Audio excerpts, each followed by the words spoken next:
حضرت ابو اسید مالک بن ربیعہ اسعدی رضی اللہ عنہ فرماتے ہیں کہ ایک بار اتفاق سے ہم رسول اللہ صلی اللہ علیہ وآلہ وسلم کے ہاں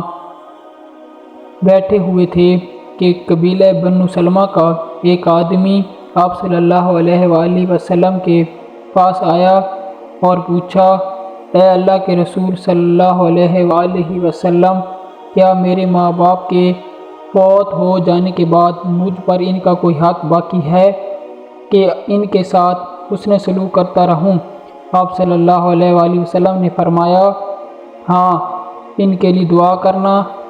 ان کے لیے بخشش مانگنا، ان کے بعد ان کے وعدوں کو پورا کرنا اور ایسے رشتہ داروں سے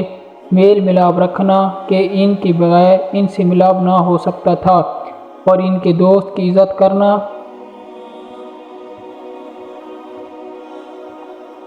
حضرت ابن عمر رضی اللہ عنہ سے روایت ہے کہ رسول اللہ صلی اللہ علیہ وآلہ وسلم نے فرمایا، سب سے بڑا حسن سلوک یہ ہے کہ باپ کے فوت ہو جانے کے بعد انسان اس کے محبت کرنے والوں سے ملاپ رکھے۔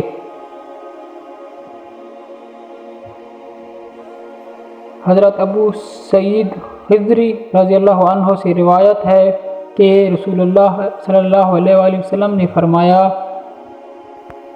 جس شخص نے 3 بیٹیوں کی پرورش کی، انہیں حسن معاشرت کا ادب سکھایا، ان کی شادی کی اور ان کے ساتھ احسان کا معاملہ کرتا رہا، تو اس کے لیے جنت ہے۔